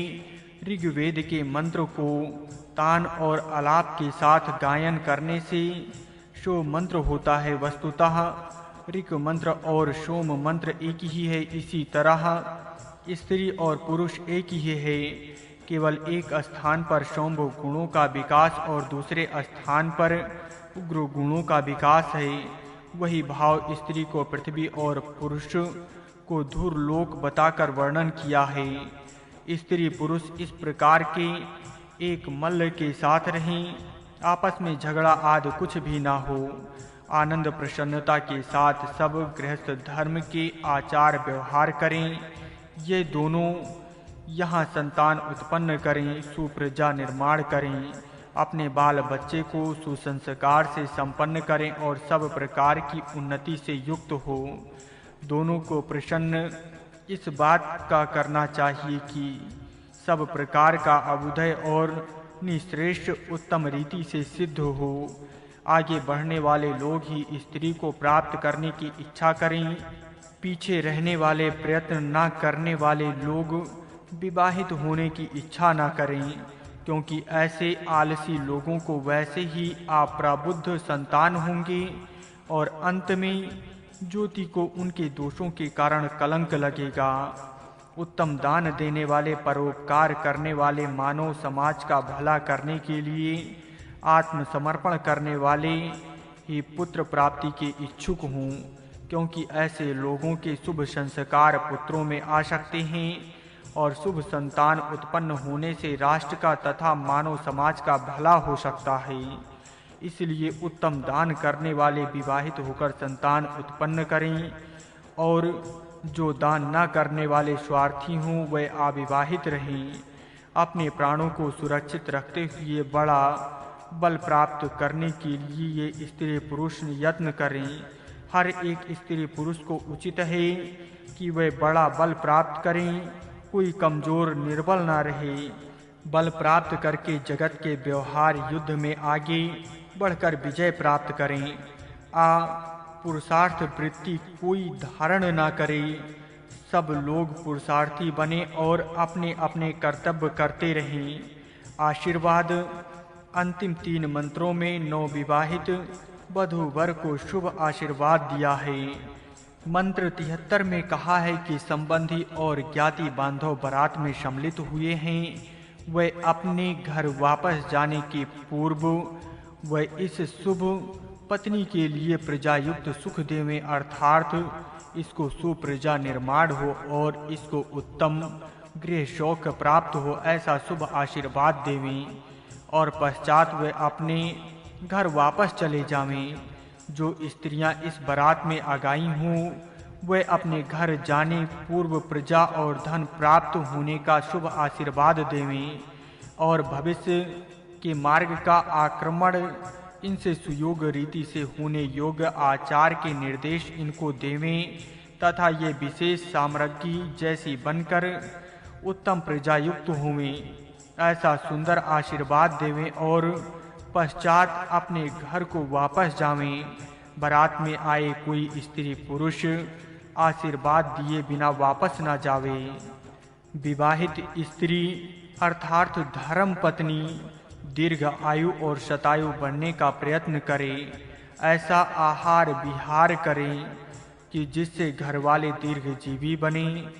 उत्तम ज्ञान प्राप्त करने का यत्न करें। हर एक प्रकार की सुविधा प्राप्त करके उत्तम सुमंगलमय संस्कारों से युक्त बने। अपने पति के घर में जाकर अपने घर की स्वामिनी बनकर वहां रहें। स्वामिनी घर की देवी बनने का इसका अधिकार है। इसकी सविता दीर्घ आयु बनावें। इस प्रकार दीर्घ आयु बनकर अपने पति के घर में ही विराजें। अथर्ववेद के 14वें कांड में विवाह विषयक 2 सूतक हैं। इन सूतकों के सब मंत्रों का आशय ये है कि जो पाठक इन मंत्रों का मनन करेंगे वे इससे भी अधिक बोध प्राप्त कर सकते हैं। पाठकों से यहाँ हमारा निवेदन है कि वेद ने जो उपदेश इन मंत्रों में दिए हैं उनका मनन पूर्वक स्मरण करें और उनको प्रयत्न से आचरण में लाने का यत्न करें, क्योंकि वेद का धर्म केवल शब्द ज्ञान से ही सिद्ध नहीं होता, प्रयुक्त आचार करने से ही सिद्ध हो सकता है। सब लोगों का गृहस्थ आश्रम धर्मानुकूल हो और वो सबको सुख देकर जगत का उपकार करने वाला बने। अध्यात्म प्रकरण। वार्त अर्थात समूहों का हित करने वाला समूह पति सबका प्रेरक था। उसने प्रजापालक को उत्तम प्रेरणा की उस प्रजापति ने आत्मा को उत्तम तेजस्वी वर्ण युक्त देखा और उसने सबको उत्पन्न किया। वो एक हो गया, वो विलक्षण हुआ, वो बड़ा हुआ, वो श्रेष्ठ हुआ, वो ब्रह्म हुआ, वो तपाने वाला हुआ, वो सत्य हुआ, उसके द्वारा प्रकट हुआ। वो बढ़ गया, वो बड़ा हुआ, वो महादेव अर्थात बड़ा देव हुआ। वो सब छोटे देवों का अधिष्ठाता हुआ। वही ईश्वर हुआ। वो एकमात्र सब समूहों का स्वामी हुआ। उसने धनुष का ग्रहण किया। वही इंद्रधनुष है। सबका पेट नीला है और पीठ लाल है। नीले भाग से वो अप्रिय शत्रु को घेरता है और लाल भाग से द्वेष करने वाले को बेधता है, ऐसा ब्रह्मवादी कहते हैं। वो ऊपर उठा, वो पूर्व दिशा की ओर अनुकूल रीति से चला। उसको बृहत रत्नांतर आदित्य विशेष देव अनुकूल हुए। जो ऐसे विद्वान व्रतचारी को बुरे शब्द बोलता है, वो बृहत रत्नांतर आदित्यों और विशेष देवों का अपराधी होता है। जो ये जानता है, वो बृहत स्त्री मित्र सूर्य स्तुति करने वाला, विज्ञान वस्त्र दिन पगड़ी रात्रि बाल किरण कुंडल तारे मणि के समान होते हैं। भूतकाल और भविष्यकाल ये दोनों उसके रक्षक होते हैं और मन इसका युद्ध रथ होता है। श्वास और उच्छ्वास उसके रथ के घोड़े हैं। प्राणी उसका सारथी और वायु उसका चाबुक है। कीर्ति और यश उसके अग्रगामी है। उसके पास कीर्ति आ जाती है, इसके पास यश आता है। वो उठता है और दक्षिण दिशा में अनुकूल होकर संचार करता है। उसको यज्ञ याग यज्ञिक वामदेव यज्ञ यजमान और पशु भी अनुकूल होते हैं। जो ऐसे विद्वान व्रतचारी का उपवास करता है, वो यज्ञ याज्ञिक वामदेव यज्ञ यजमान और पशुओं के विषय में अपराधी होता है। जो इस बात को जानता है और यज्ञ याज्ञिक वामदेव यज्ञ यजमान और पशुओं का प्रिय स्थान बनाता है, उसको दक्षिण दिशा में उषा स्त्री मंत्र प्रशंसा करने वाला विज्ञान वस्त्र दिन पगड़ी रात्रि केश किरण कुंडल तारे मणि के समान होते हैं। अमावस्या और पूर्णिमा उसके संरक्षक होते हैं और मन उसका युद्ध रथ है। श्वास और उच्छ्वास उसके रथ के घोड़े प्राण सारथी और वायु उसका चाबुक है। वो उठा और वो पश्चिम दिशा की ओर अनुकूलता के साथ संचार करने लगा। तब उसको वैरूप वैराज आप और राजा वरुण अनुकूल हुए। जो ऐसे विद्वान व्रतचारी का अपमान करते हैं, वो वैरूप वैराज आप और राजा वरुण के प्रति अपराधी होते हैं। जो ये बात जानता है, वह वैरूप वैराज आप जल और राजा वरुण का प्रिय धाम बनता है। उसके लिए पश्चिम दिशा में भूमि स्त्री हास्य प्रशंसक विज्ञान वस्त्र दिन और रात्रि उसके रक्षक होते हैं। वो उठा और वो उत्तर दिशा में अनुकूल होकर चला। उसके अनुकूल श्वेत नौधस सप्तऋषि और राजा सोम चलने लगे। जो इस प्रकार के विद्वान वात्र का उपहास करता है, वह श्वेत नौधस सप्तऋषि और राजा सोम का अपराधी होता है। जो ये बात जान लेता है, वह श्वेत नौधस सप्तऋषि और राजा सोम का प्रिय धाम बनता है। उसके लिए उत्तर दिशा में विद्युत बिजली स्त्री गर्जने वाला मेघ प्रशंसा करता विज्ञान वस्त्र दिन पगड़ी रात्रि केश किरण कुंडल तारे मणि हैं। ज्ञान विज्ञान ये उसके रक्षक और मन उसका युक्त रथ है। श्वास और उच्छ्वास उसके रथ के घोड़े हैं। वो वर्ष भर तक खड़ा रहे। उसे देवों ने कहा, हे व्रती, तू क्यों खड़ा है? उसने कहा, मेरे लिए बैठने की कुर्सी लाओ। तब मैं उस व्रती के लिए बैठने की चौकी ले आए। उस चौकी के ग्रीष्म और वसंत ये दो पांव थे और शरत और वर्षा ये दो पांव थे। बृहत और रत्नांतर ये दो बाजू के फलक थे और यज्ञ याज्ञिक और वामदेव ये दो तिरछे फलक थे। ऋग्वेद के मंत्र लंबाई के तंतु थे और यजुर्वेद के मंत्र तिरछे तंतु थे। वेद उसका बिछौना था और ब्रह्म ज्ञान उसका ओढ़ने का वस्त्र था। सोम गदेला था और उद्रीत तकिया था। इस प्रकार की ज्ञानमयी चौकी पर व्रती चढ़ा। देवजन उसके रक्षक हुए, उनके संकल्प उसके दूत और सब भूत उसके साथ बैठने वाले थे। जो ये तत्व जानता है, सब भूत इसके साथ बैठने वाले साथी मित्र होते हैं, इसमें संदेह नहीं है। उसके लिए पूर्व दिशा की वसंत ऋतु के 2 मास रक्षक बनाए, बृहत और रत्नांतर सेवक बनाए। जो ये जानता है, उसके प्राची दिशा वसंत ऋतु के 2 महीने रक्षक होते हैं और बृहत तथा रत्नांतर सेवक होते हैं। उसके लिए दक्षिण की दिशा ग्रीष्म ऋतु के 2 मास रक्षक बनाए और यज्ञ याज्ञिक और वामदेव अनुचर हुए। जो ये जानता है, उसको दक्षिण दिशा ग्रीष्म ऋतु के 2 महीने रक्षक होते हैं और यज्ञ याज्ञिक तथा वामदेव अनुचर होते हैं। उसके लिए पश्चिम की दिशा वर्षा ऋतु 2 मास रक्षक बनाए और वैरूप तथा वैराज्य अनुचर हुए। जो ये जानता है, उसके लिए पश्चिम दिशा वर्षा के 2 महीने रक्षक होते हैं और वैरूप तथा वैराज्य अनुचर होते हैं। उसके लिए उत्तर की दिशा शरत ऋतु के 2 मास रक्षक बनाए और वैरूप तथा वैराज्य अनुचर। जो ये जानता है, उसके लिए पश्चिम दिशा वर्षा के 2 महीने रक्षक होते हैं और वैरूप तथा वैराज्य अनुचर होते हैं। उसके लिए उत्तर की दिशा शरत ऋतु के 2 मास रक्षक बनाए और श्वेत तथा नौधस अनुचर हुए। जो ये जानता है, उसके लिए उत्तर दिशा शरत ऋतु 2 महीने रक्षक होते हैं और श्वेत और नौधस अनुचर होते हैं। उसके लिए ध्रुव दिशा हेमंत ऋतु के 2 मास रक्षक होते हैं और भूमि तथा अग्नि उसके अनुचर बने। जो ये जानता है, उसको ध्रुव दिशा हेमंत के 2 महीने रक्षक हैं और भूमि तथा अग्नि अनुचर होते हैं। उसके लिए ऊर्ध्व दिशा शिविर ऋतु के 2 मास रक्षक बनाए और धू तथा आदित्य अनुचर बने। जो ये जानता है, उसके लिए ऊर्ध्व दिशा शिविर ऋतु के 2 महीने रक्षक होते हैं और धूलोक तथा आदित्य अनुगामी होते हैं। उसके लिए पूर्व दिशा के अंतर्देश से धनुर्धारी भव को अनुधाष्टता बनाया।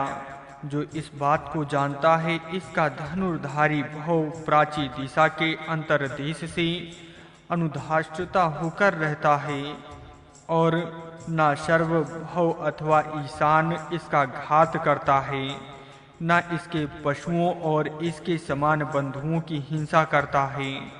उसके लिए दक्षिण दिशा के अंतर्देश से धनुर्धारी सर्व को अनुधाष्टता बनाया। जो ये बात जानता है, उसको धनुर्धारी सर्व दक्षिण दिशा के अंतर्देश से अनुधाष्टता होकर रहता है और न सर्व भव अथवा ईशान इसका घात पात करता है और न पशुओं और बंधुओं की हिंसा करता है। उसके लिए पश्चिम दिशा के अंतर्देश से पशुपति को धनुर्धर अनुधाष्टता बनाया। जो ये जानता है, उसका धनुर्धारी पशुपति पश्चिम दिशा से अनुधाष्टता होकर रहता है और इसका न सर्वभव अथवा ईशान घात पात करता है और न इसके पशुओं और बांधुओं की हिंसा करता है। उसके लिए उत्तर दिशा के अंतर्देश से उग्रदेव की धनुर्धारी अनुधाष्टता बनाया।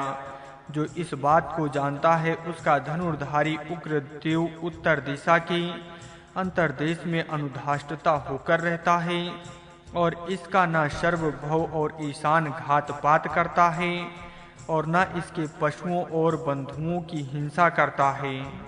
उसके लिए ध्रुव दिशा के अंतर्देश से रुद्र को धनुर्धारी अनुधाष्टता बनाया।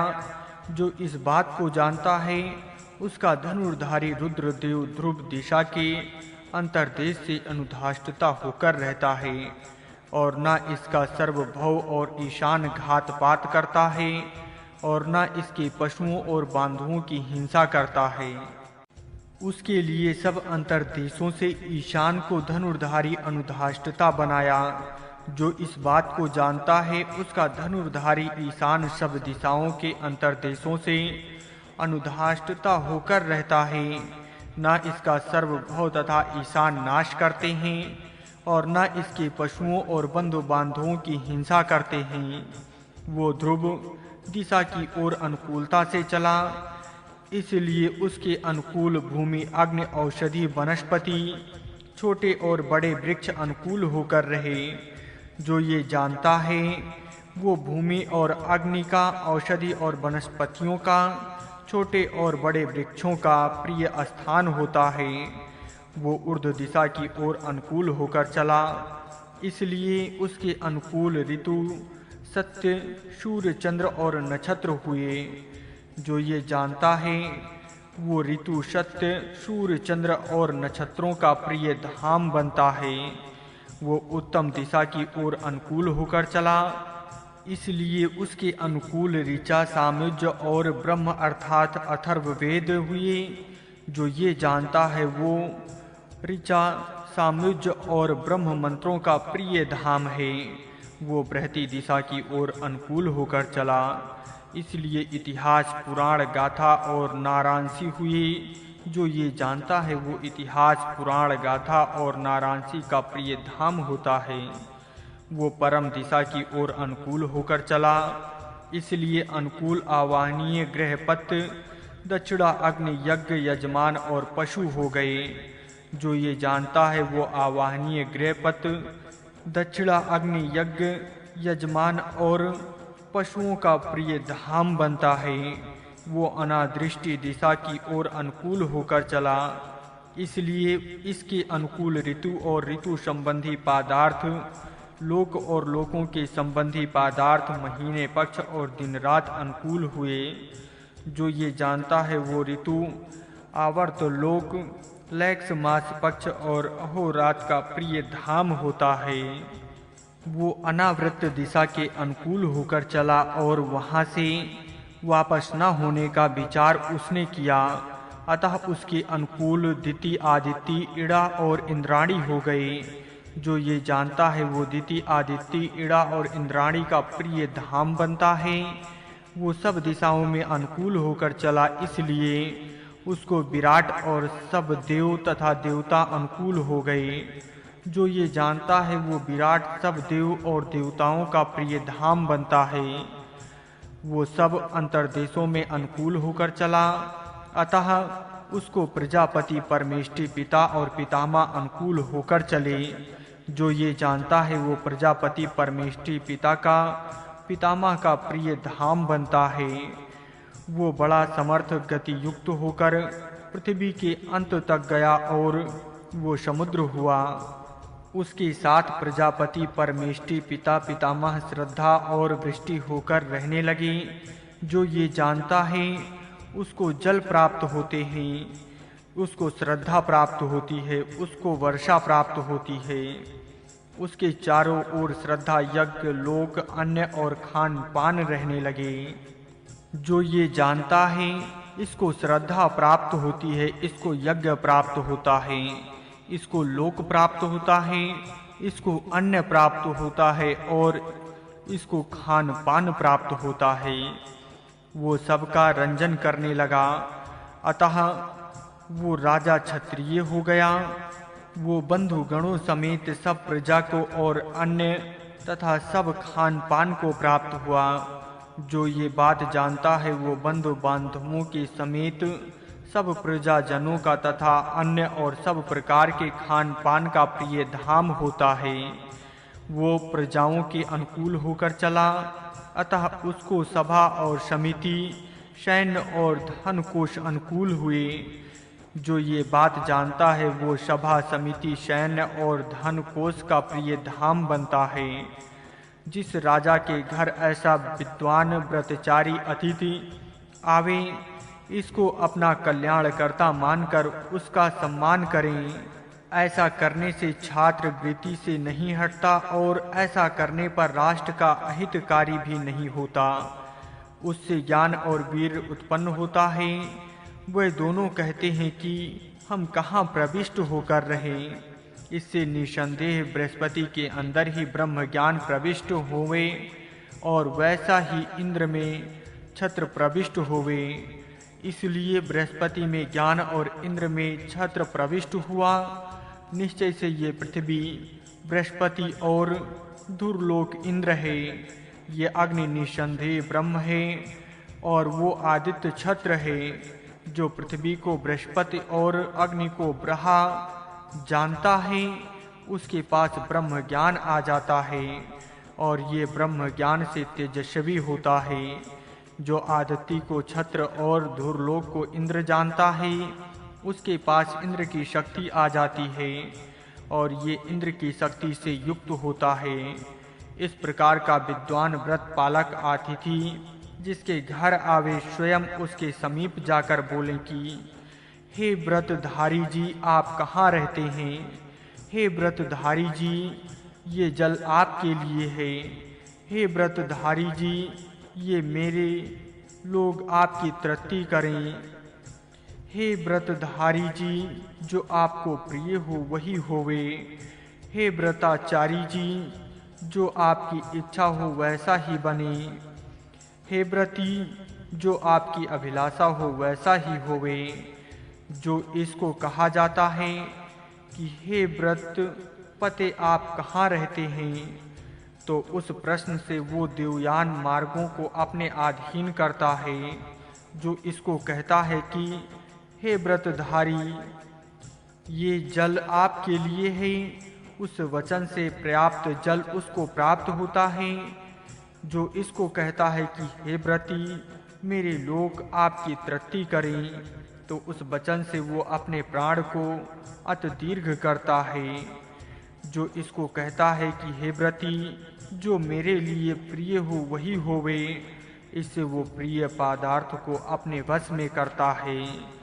जो ये जानता है इसको प्रिय प्राप्त होता है और वो प्रिय का प्रिय होता है। जो इसको कहता है कि हे व्रती, जो तेरी इच्छा हो वैसा ही होवे, उससे वो सबको अपने वश में करता है। जो ये जानता है उसको सब वश होते हैं और वो वशी लोगों का वश करने वाला होता है। जो इसको कहता है कि हे व्रती, जो आपकी अभिलाषा है वो होवे, तो उससे वो अपनी अभिलाषा प्राप्त करता है। इसकी अभिलाषा पूर्ण होती है। ये जो जानता है उसको अभिलाषा की पूर्णता होती है।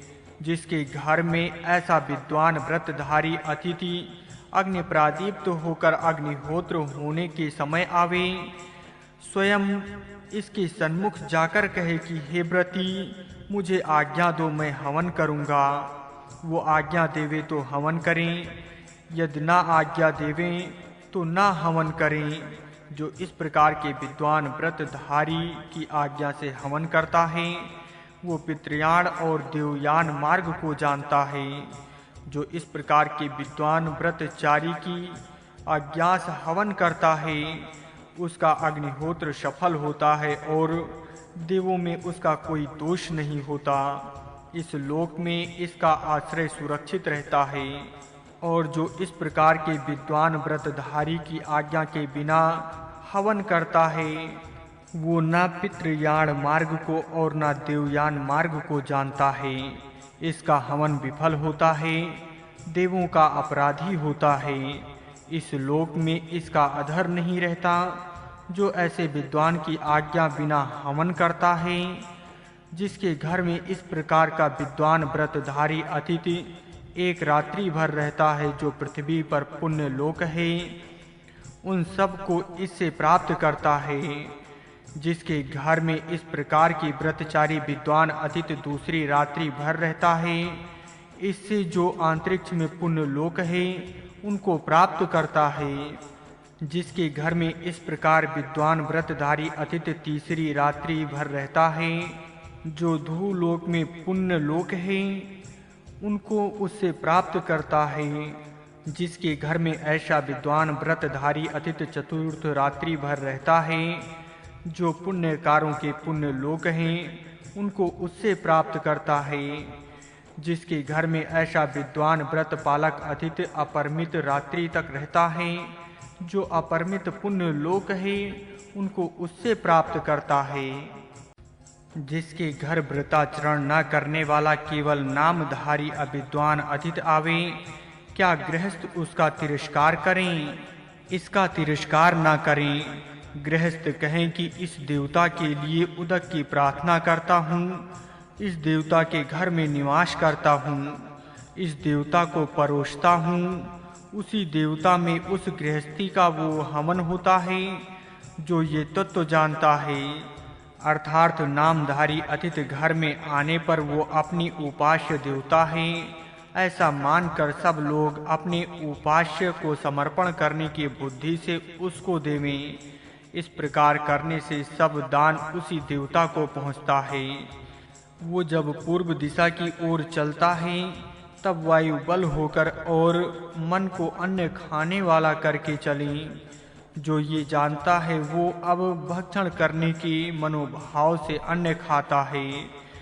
जब वो दक्षिण दिशा की ओर चलता है तब वो इंद्र अर्थात प्रभु होकर और बल अन्न भक्षक बनकर चला। जो ये जानता है वो अन्न भक्षक बल से अन्न खाता है। जब वो पश्चिम दिशा की ओर चलता है तब वो वरुण राजा बनकर और जल को अनभक्षक बनाकर चलता है। जो ये जानता है वो अनभक्षक जल के साथ अन्न भोग करता है।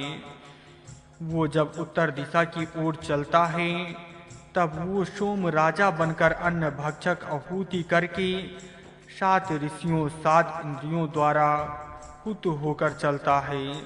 जो ये जानता है वो आहुति से अन्नवादी का भोग करता है।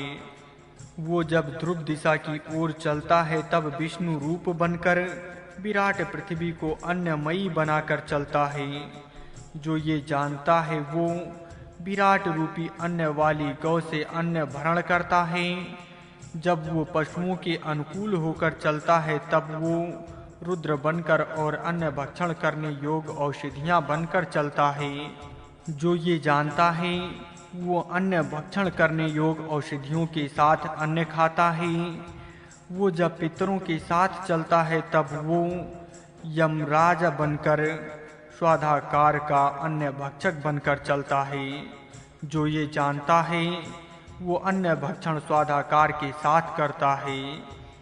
वो जब मनुष्यों के प्रति चलता है तो वो अन्न होकर स्वाहाकारम अन्याद स्वाहाकार को अन्न भक्षक करके चलता है। जो ये जानता है वो स्वाहाकार के साथ अन्न भोग करता है। वो जब ऊर्ध्व दिशा की ओर चलता है तब वो बृहस्पति होकर वपष्टकार को अन्न भक्षक बनाकर चलता है। जो ये जानता है वो वपष्टकार से अन्न भोग करता है। जब ये देवों के पास जाता है तब वो ईशान बनकर उत्साह को अन्नवाद बनाकर चलता है। जो ये जानता है वो उत्साह के साथ अन्न भोग करता है। वो जब प्रजाओं के प्रति जाता है तब वो प्रजापालक बनकर प्राण को अन्नवाद बनाकर चलता है। जो ये जानता है वो प्राण की शक्ति से अन्न भोग करता है। जब वो सब अंतर्देशों के प्रति जाता है तब वो परमेष्टि होकर ब्रह्म ज्ञान को अन्नवाद बनाकर चलता है। जो ये जानता है वो ब्रह्म ज्ञान के साथ अन्न आदि भोग करता है। उस वात के 7 प्राण 7 अपान और 7 व्यान हैं। उस वात का जो इसका पहला प्राण है वो ये ऊर्ध्व नामक अग्नि है। उस वात का जो द्वितीय प्राण है वो प्रोण नामक ये आदित्य है। उस वात का जो तृतीय प्राण है वो अभमूढ़ नामक ये चंद्र है। उस वात का जो ये चतुर्थ प्राण है वो विभु नामक ये पवमान वायु है। उस वात का जो पंचम प्राण है वो योनि नामक आप है। उस वात की जो 6 प्राण हैं वे नाम की प्रिय नाम पशु हैं। उस वात के जो 7 प्राण हैं वे अपरिमित नामक प्रजा हैं। उस वात का जो पहला अपान है वो पौर्णमासी है। उस वात का जो द्वितीय अपान है वो अष्ट का है। उस वात का जो तृतीय अपान है वो अमावस्या है। उस वात का जो चतुर्थ अपान है वो श्रद्धा है। उस वात का जो पंचम अपान है वो दीक्षा है। उस वात का जो छठा अपान है वो यज्ञ है। उस वात का जो सातवां अपान है वो दक्षिणा है। उस वात का पहला व्यान है वो ये पृथ्वी है। उस वात का जो द्वितीय व्यान है वो अंतरिक्ष है। उस वात का जो तृतीय व्यान है वो धवा है। उस वात का जो चतुर्थ व्यान है वो नक्षत्र है। उस वात का जो पांचवा व्यान है वो ऋतुएं हैं। उस वात का जो षष्ठ व्यान है वह ऋतुओं में उत्पन्न होने वाले पदार्थ हैं। उस वात का जो सातवां व्यान है वो संसत्स्वर है। उस वारत्य का जो सातवां व्यान है वो संसत्स्वर है। उस वारत्य के समान अर्थ को सब देव घेरते हैं, अनुकूल होते हैं। संसत्स्वर से निश्चय से ये ऋतु अनुकूलता से व्यापते हैं। व्रात को जो घेरते हैं उस वारात के जो भाव प्रविष्ट होते हैं अमावस्या और पूर्णमासी में भी होते हैं।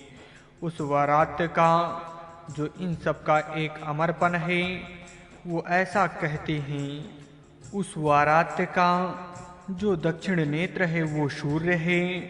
जो इसका शब नेत्र है वो चंद्र है। जो इसका दक्षिण कान है वो अग्नि है। जो इसका बायां कान है वो ये पवमान है। इसके अहोरात्र ये नाक हैं। दिति और आदिति सिर के दोनों कपाल हैं और वर्ष इसका सिर है।